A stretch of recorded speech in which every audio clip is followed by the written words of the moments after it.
to this week's Movie Math, where the old Hollywood adage that audiences don't want to see movies starring women was utterly decimated at the box office. While it could have been argued that eye-popping 3D and out-of-this-world special effects lured moviegoers into the theater for Gravity, a film that has to date grossed almost $600 million worldwide, with Catching Fire and Frozen now dominating Thanksgiving weekend, we seem to have definitely turned a corner. Sure, Hollywood has always valued the chick flick, high-performing female-skewing films like Sex and the City and The Devil Wears Prada, but you don't get box office numbers like these without male moviegoers solidly in the mix as well. And where this could really get interesting is if these phenomenal results finally earn green lights for a Black Widow and/or Wonder Woman movie. Okay, so that's the headline. Now let's dig a little deeper into these numbers. Catching Fire easily held on to the #1 spot and should this coming weekend as well, with only Out of the Furnace hitting theaters. The Hunger Games sequel pulled in another $110 million over the 5-day weekend, breaking the previous Thanksgiving record held by the first Harry Potter. In only 2 weeks, that puts it just about $100 million behind the total of its predecessor, and possibly on track to join the billion-dollar club.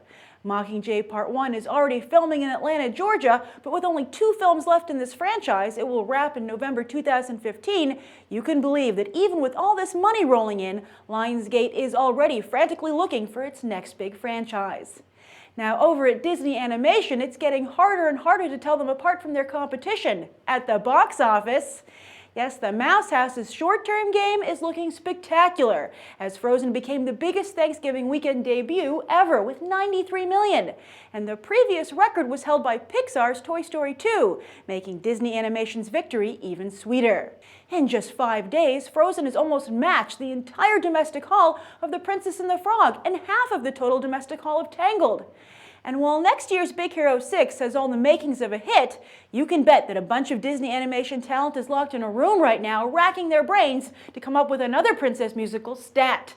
Might Disney have its first theatrically released fairy tale sequel with a Frozen 2? Currently they have a hold on 4 release dates for untitled Disney Animation projects, 2 in 2016 and 2 in 2018. But can audiences wait that long? By the way, Frozen conjured up so much cash, expect Disney Animation's competition, in-house and out-of-house, to see if they can't crack that princess formula as well. Now, last week I pointed out that 6 movies would be aggressively entering the frame this holiday weekend, which meant that some of the current contenders would be pushed out of the top 10. Sure enough, there was no room for Oscar contenders 12 Years a Slave and Dallas Buyers Club, as more mainstream flicks took over the multiplexes. But despite its Thanksgiving theme, Freebirds also dropped out of the top 10, as did Gravity and Jackass Bad Grandpa. As for the newbies, Homefront opened at number 5, pretty typical for Jason Statham these days. Kudos to Sylvester Stallone for trying to transition to behind the camera as purely producer and writer here, but he and Statham might need to admit to themselves that there's no place for smaller movies like this in today's highly competitive marketplace.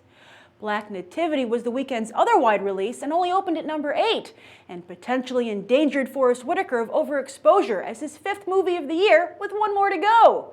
The Fruitvale Station producer and the Butler star might have been better off going with quality over quantity, but instead seems to have diluted his reputation right as award season heats up. But 2 films which are just beginning to heat up are The Book Thief and Philomena, which both jumped into the top 10 with their expansions. By the way, that's 2 more movies with female leads.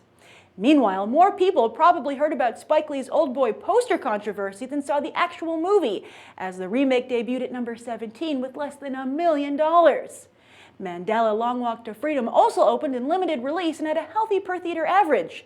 That's good news for a flick that has seemingly had little traction with the media or audiences. But it did get some nice headlines this weekend as it broke records in South Africa, where many people even took the day off from work to go see the film when it opened Thursday. Finally, Vince Vaughn deserves a shout-out as Delivery Man had an amazing hold in its second weekend, dropping just about 13%. It's still vastly underperforming, but that kind of drop hints at very good word of mouth and gives Vaughn and his team the evidence they need to blame a bad release date instead of the comedian. As for this coming weekend, as I noted earlier, just 1 movie goes wide, and it's not expected to be a real threat to the current crop. And that's the weekend box office. I'm Grace Randolph, and we just did some movie math. As always, thanks for watching, and I hope you'll go beyond the trailer for these other top movies.